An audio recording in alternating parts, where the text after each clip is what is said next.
رمضان مبارک کی اہمیت اور مقصد کیا ہے اور اس کی فرضیت۔ اعوذ باللہ من الشیطان الرجیم، بسم اللہ الرحمن الرحیم۔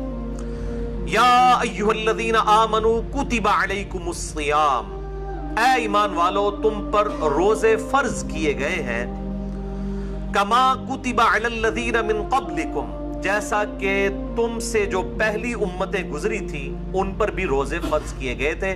یہ امت محمدیہ صلی اللہ علیہ وآلہ وسلم کا خاصہ نہیں ہے، بلکہ جس طریقے سے نماز بھی اگلی امتوں پر فرض تھی اس کے طریقے میں فرق ہو سکتا ہے، اسی طریقے سے روزے بھی اگلی امتوں پر فرض کیے گئے تھے۔ اور مقصد کیا تھا؟ لعلکم تتقون، تاکہ تم متقی بن سکو۔ تقوی کا جو روٹ ورڈ ہے عربی میں وہ ہے وقا۔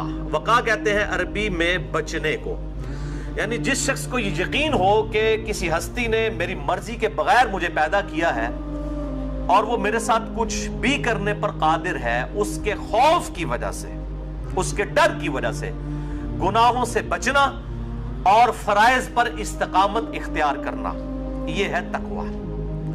اب وہ گناہ حقوق العباد سے ریلیٹڈ بھی ہو سکتے ہیں اور حقوق اللہ سے ریلیٹڈ بھی ہو سکتے ہیں، اور فرائض بھی حقوق العباد سے ریلیٹڈ بھی ہو سکتے ہیں اور حقوق اللہ سے ریلیٹڈ بھی ہو سکتے ہیں۔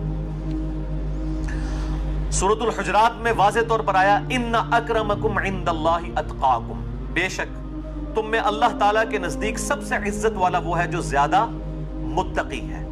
اور رمضان کا مقصد بھی تقوی ہے۔ اب مجھے ضمناً حدیث یاد آئی جو بخاری اور مسلم دونوں میں موجود ہے، کتاب النکاح چیپٹر میں یہ پہلی حدیث ہی آپ کو مل جائے گی، صحیح بخاری میں بھی، صحیح مسلم میں بھی اور مشکات میں بھی، نکاح والے چیپٹر میں، کہ آپ صلی اللہ علیہ وآلہ وسلم نے فرمایا اے نوجوانوں کے گروہ، تم میں سے جو نکاح کی استطاعت رکھتا ہو اسے چاہیے کہ وہ نکاح کرے، یہ چیز اس کے شرمگاہ کی حفاظت میں مدد کرے گی اور نگاہوں کو نیچا رکھنے میں اس کو سپورٹیو ہوگی۔ اور جو نکاح کی استطاعت نہ رکھتا ہو، یعنی فائنینشلی اس کو سپورٹ نہ کر سکتا ہو ازدواجی زندگی کو، تو وہ روزے رکھ کر اپنی شہوت کو ٹھنڈا کرے۔ یعنی روزہ جو ہے یہ تقوی کے حصول کا ایک ذریعہ ہے۔ ایام معدودات، گنتی کے چند دن ہیں، یہ رمضان کا جو مہینہ ہے اور روزے ہیں۔ فمن کان منکم مریضا، بس جو کوئی تم میں مریض ہو، اس میں بھی ایکسیپشن دے دی کہ اگر مریض ہو، او علی سفر، یا وہ سفر میں ہو، فعدۃ من ایام اخر، تو وہ اپنی گنتی کو باقی دنوں میں پورا کر سکتا ہے۔ اب وہ سفر چاہے آرام دہ ہو یا غیر آرام دہ ہو، اس سے کوئی سروکار نہیں ہے، سفر میں وہ روزہ چھوڑ سکتا ہے، لیکن باقی دنوں میں گنتی پوری کرنی ہوگی۔ باقی اس کی ڈیٹیلز انشاءاللہ فقہی احکام و مسائل ہم اگلی نشست میں ڈسکس کریں گے۔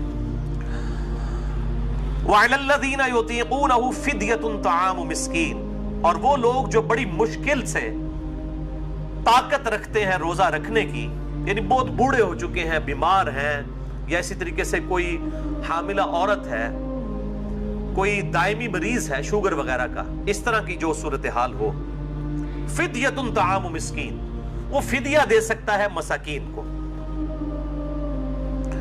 فمن تطوع خیرا فہو خیر لہ، اور جو کوئی اس سے بھی زیادہ اللہ کی راہ میں خرچ کرنا چاہے، یعنی ویسے تو ایک روزے کے بدلے ایک مسکین کو ایک وقت کا کھانا ہے، اگر کوئی زیادہ مساکین کو کھلانا چاہتا ہے، جتنا گڑ پاؤ گے اتنا ہی میٹھا ہوئے گا، تو اس کے لیے اتنا ہی بہتر ہے۔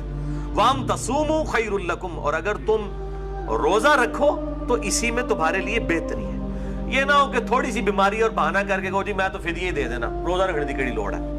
ان کنتم تعلمون، اگر تم جانتے ہو تو روزہ رکھنے میں ہی بہتری ہے۔ یعنی انسان سب سے بڑا خود اپنے اوپر جو ہے وہ گواہ ہے اور مفتی ہے، وہ بہتر سمجھتا ہے کہ مجھے کس طریقے سے چیزوں کو لے کر چلنا ہے۔ جیسے دنیاوی منفعت کے لیے وہ انسان چھوٹی چھوٹی چیزوں کا خیال رکھتا ہے، تو آخرت کے اعتبار سے بھی وہ خیال رکھے۔ اچھا، یہ جو آیت ہے وَعَلَى الَّذِينَ يُطِيقُونَهُ فِدْيَةٌ طَعَامُ مِسْكِينٍ، اس حوالے سے صحیح بخاری میں ایک حدیث ہے انٹرنیشنل نمبر کے مطابق 4505، جس میں ابن عباس کا قول ہے کہ یہ آیت منسوخ نہیں ہے، کیونکہ بعض اصحاب کا موقف ہے۔ صحیح بخاری میں 4507 نمبر حدیث آتی ہے جس میں ابن عمر کا قول ہے کہ یہ آیت منسوخ ہے، یعنی ان کا موقف یہ ہے کہ یہ پہلے آپشن تھی کہ جو شخص مال دے سکتا ہے وہ مال دے لے، اور جو روزہ رکھ سکتا ہے وہ روزہ رکھ لے. یہ دونوں آپشن ہے، یعنی مریض والا چکر نہیں. جو مالدار ہے وہ صرف مال دے دے، چاہے وہ صحت مند بھی ہے تو روزہ رکھنے کی ضرورت نہیں ہے. یہ ابن عمر کا موقف ہے 4507.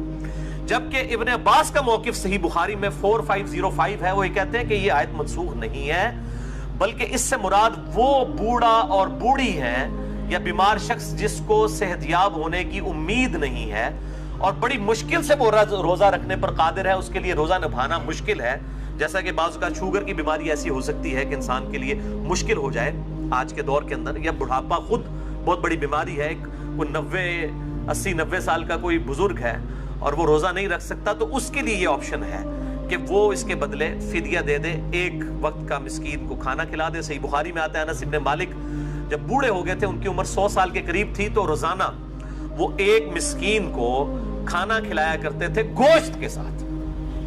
دال نال نہیں، گوشت نال، اللہ کی راہ میں گوشت کے ساتھ کھانا. اور یہ بھی آتا ہے کہ وہ بسا اوقات 30 مساکین کو اکٹھا بٹھا کر کھانا کھلا دیا کرتے تھے 30 کے 30 روزوں کا. تو یہ دونوں طرح آپشن موجود ہے، جس طرح بھی کر لیا جائے. میں انشاءاللہ اگلی دفعہ اس پہ ڈیٹیل بات کروں.